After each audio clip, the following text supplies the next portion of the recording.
সবাইকে শুভেচ্ছা জানিয়ে শুরু করছি সাংস্কৃতিক প্রেক্ষাপটের উপরে আলোচনা।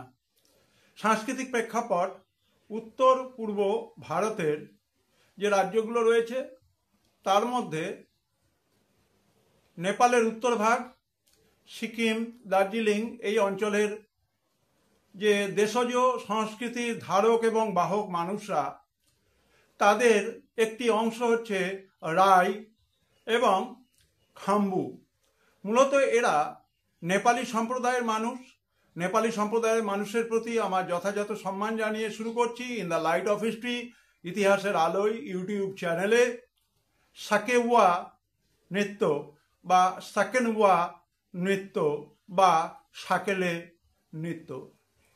মূলত রাই সম্প্রদায় বা খাম্বু সম্প্রদায়, যারা উত্তর পূর্ব ভারতের নেপালের উত্তর অংশ, সিকিম, দার্জিলিংয়ের বিস্তীর্ণ অঞ্চলে ছড়িয়ে ছিটিয়ে রয়েছে, তারা কৃষি ব্যবস্থার সঙ্গে নিজেদের যে আত্মিক সম্পর্ক, তারা কৃষি মৃত্তিকাকে ভূমিদেব বলে মনে করে এবং তারা নৃত্যের মাধ্যমে কৃষি দেবতাকে খুশি রাখার জন্য তাদের যে সাংস্কৃতিক নৃত্য, তার নাম হচ্ছে সাকেওয়া নৃত্য বা সাকেনওয়া নৃত্য বা সাকেলে নৃত্য।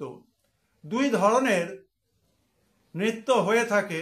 একটির নাম উবৌলি সাকেয়া নৃত্য, আর একটা হচ্ছে উধৌলি সাকেয়া নৃত্য। মূলত এপ্রিল মে মাসে কৃষি উৎপাদন সুষ্ঠুভাবে সফলভাবে প্রাচুর্যের সঙ্গে সম্পন্ন হওয়ার পর নারী পুরুষ তাদের সাবেকি যে পোশাক, তাদের যে সাবেকি রীতিনীতি রয়েছে তা পালন করে থাকে নৃত্য গীতির মধ্য দিয়ে। তার নাম হচ্ছে উবৌলি সাকেয়া নৃত্য।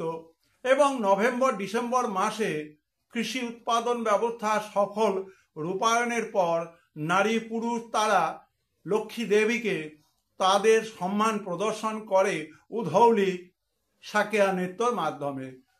চ্যানেলটি ভালো লাগলে, ভিডিওটি ভালো লাগলে সবাই তোমাদের নিজেদের মধ্যে, সম্প্রদায়ের মধ্যে ভিডিওটিকে শেয়ার করবে, এই চ্যানেলের সঙ্গে থাকবে। সবাই ভালো থাকবে, সুস্থ থাকবে।